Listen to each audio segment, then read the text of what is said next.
नमस्कार.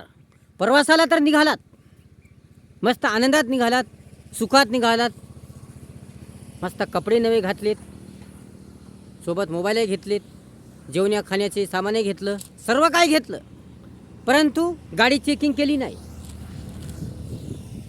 गाडीची तपासणी केली नाही. मोबाईल घेतले सोबत, परंतु मोबाईलमध्ये नेट आहे की नाही, चार्जिंग किती आहे हे पाहिलेच नाही, आणि मस्त आनंदात तुम्ही प्रवासाला निघाले.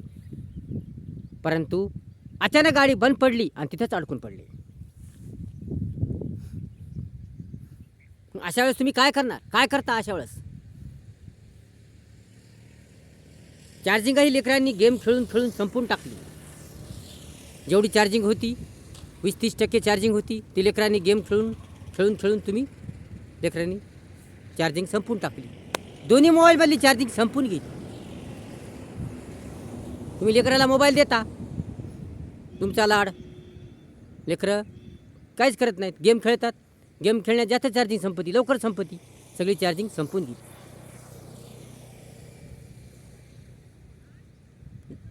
थोडीशी चार्जिंग होती, परंतु नेट नव्हतं म्हणून फोनच लागत नव्हता. कशी तरी 4-5% चार्जिंग होती, ती फोनच लागत नव्हता, आणि मग नेट नसल्यामुळे फोन लागलाच नाही. आणि जेव्हा नेट आलं तेव्हा मोबाईल बंद पडला, चार्जिंग नाही. प्रॉब्लेमच प्रॉब्लेम, अडचणच अडचण, संकट संकट. आणि तुमची गाडी अशा ठिकाणी अचानक बंद पडली की जिथं कोणीच नाही, गाव नाही, ओळखी पाळखीचे लोक नाही, नुसतं जंगलच जंगल.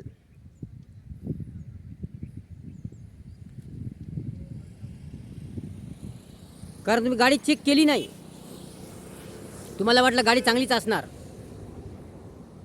गाडी तेल आहे की नाही, ब्रेक लागते की नाही, गाडी बरोबर आहे की नाही, बंद पडती का, हे सर्व तुम्ही तपासलंच नाही. तुम्हाला वाटलं गाडी बरोबरच आहे, तुम्ही मनाचा अंदाज लावला आणि मोबाईलमध्ये नेट काय बघलंच नाही, तपासलंच नाही.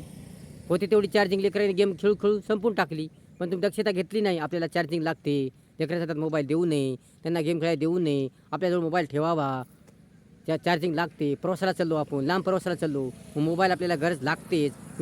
किंवा कोणती अडचण येईल काय सांगता येत नाही, कोणते संकट येईल काय सांगता येत नाही, कोणती समस्या येईल काय सांगता येत नाही. म्हणून मोबाईलमध्ये चार्जिंग असणे आवश्यक आहे, दोन्ही मोबाईलमध्ये चार्जिंग असणे आवश्यक आहे, नेट बॅलन्स असणं आवश्यक आहे, सर्व काही असणे आवश्यक आहे. परंतु तुम्ही तपासलत नाही, याची काळजी घेतलीच नाही, दक्षता घेतलीच नाही, आणि त्यामुळे तुमची गाडीही बंद पडली आणि तुम्हाला अचानक असा मोठा धोका निर्माण झाला, अडचण आहे.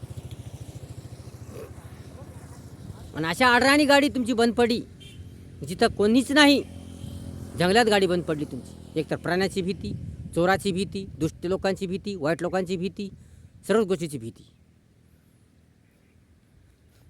आणि जास्त वेळ झाल्यामुळे संध्याकाळ झाली, आता ते कोणीच नाही, आणि तुम्हाला रात्रीच्या वेळेस तुम्ही थांबले, कोणाला तुमची खबर नाही, दुसऱ्याला वाटलं, तुमच्या नातलगांना सर्वांना वाटलं की तुम्ही गेले. आणि त्यांनी जर फोन लावण्याचा प्रयत्न केला तर तुमचा फोन लागत नाही. आणि तुम्ही कुठं आहात, कोण्या ठिकाणी आहात, कोणाला कसं माहीत होणार? तुमची कंडिशन काय झाली, तुमची स्थिती काय झाली, नेमकं तुम्हाला कोणती अडचण आली. तुमच्या नातलगांना वाटतं की चार्जिंग संपली असेल, ते घरी पोहोचले असतील, काल राहत नाहीत, घरी पोहोचले असतील असं त्यांना वाटतं. परंतु ते फोन लावतात, जिथं तुम्ही गेले तिथं फोन लावतील, पण तुम्ही पाहुण्याच्या घरी गेले तर पाहुण्याला फोन लावतील. पण तुम्ही फिरायला गेल्यावर फोन कुठं लावणार, कोण्या ठिकाणी फोन लावणार फिरायला गेल्यावर? अशा वेळेस तुम्ही करता काय? मला कोण मदत करणार, कोण तुम्हाला सहारा देणार? तुमच्या निष्काळजीपणामुळे, तुमच्या दुर्लक्षितपणामुळे, तुमच्या आळसपणामुळे तुम्हाला ही वेळ आली, अशी कठीण वेळ आली. तुम्ही जर गाडी चेक केली असती, गाडी तपासली असती, गॅरेजमध्ये जाऊन मेकॅनिककडून गाडी चेक करून घेतली असती, सर्व तपासून घेतलं असतं, मोबाईलमध्ये नेट आहे की नाही, चार्जिंग किती आहे हे तपासलं असतं, आणि चार्जिंग जर फुल केली असती दोन्ही मोबाईलमध्ये, आणि लेकराला मोबाईल दिले नसते, तर तुम्हाला ही वेळ आली नसती, अशी एवढी बिकट, एवढी कठीण वेळ आली नसती. परंतु तुम्ही प्रवासाला निघालात, आनंदाने निघालात, मजेने निघालात, आनंदाच्या भरात प्रवासाला जाण्याच्या आनंदात तुम्ही चार्जिंग करायचं विसरून गेली. नेट बॅलन्स विसरून गेली, गाडी चेक करायची विसरून गेली, गाडी तपासायची विसरून गेली. आणि त्यामुळे तुम्हाला असा मोठा प्रॉब्लेम आला, मोठं संकट आलं, धावून आलं. आणि तुमची पंचायत झाली, फजिती झाली. अडचणच अडचण, संकट संकट, समस्या समस्या तुमच्यासमोर उभी राहील. मग अशा वेळेस तुम्ही करता काय? काय करता अशा वेळेस?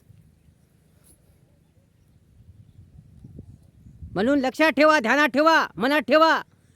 कुठेही प्रवासाला जाण्याच्या अगोदर, कुठेही प्रवास करण्याच्या अगोदर, प्रवासाला निघण्याच्या अगोदर गाडी चेक करा, गाडी तपासा, गाडी बरोबर आहे की नाही, तेल आहे की नाही, ब्रेक लागते की नाही, सर्व काही व्यवस्थित आहे की नाही, लाईट लागतो की नाही, हे सर्व काही तपासा.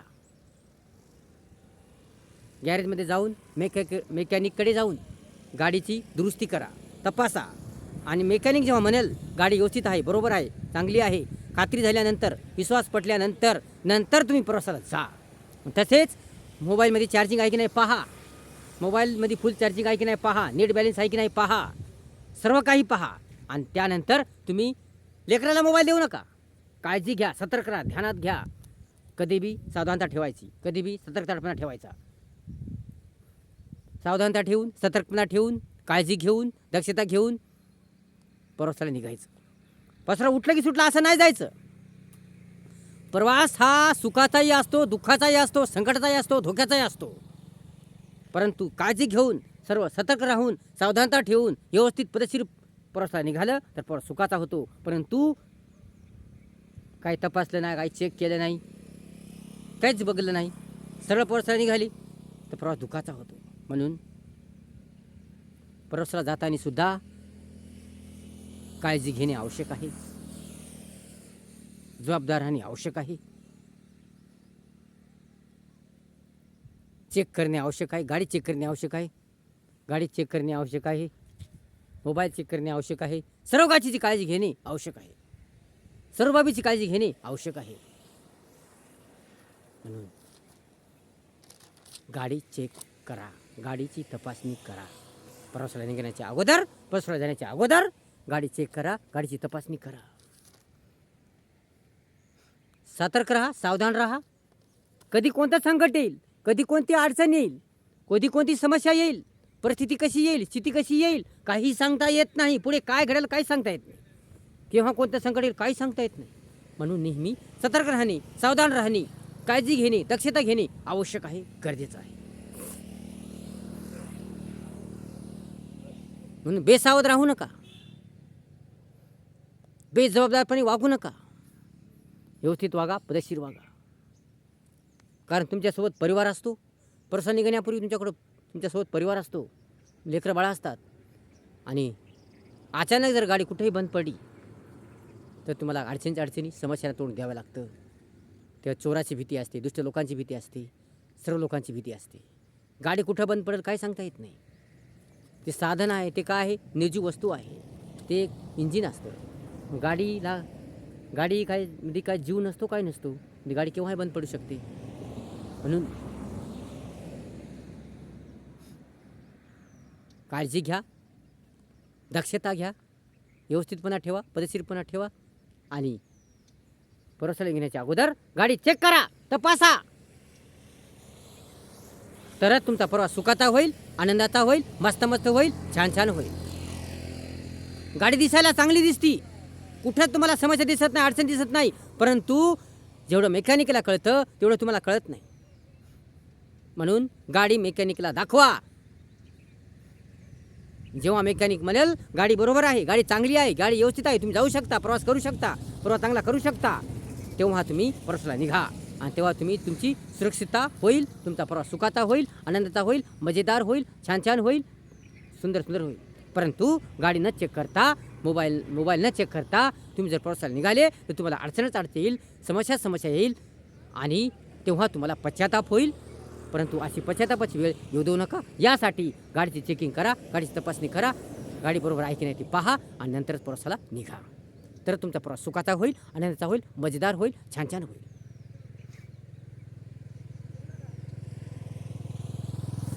म्हणून प्रवास सुखाचा व्हावा, चांगला व्हावा, मस्त व्हावा, छान व्हावा. यासाठी काळजी घेणे, दक्षता घेणे आवश्यक आहे. सतर्क राहणे, सावधान राहणे आवश्यक आहे. व्हिडिओ जर आवडला असेल तर लाईक करा, शेअर करा, कमेंट्स करा आणि आपल्या चॅनलला सबस्क्राईब करा विसरू नका. धन्यवाद.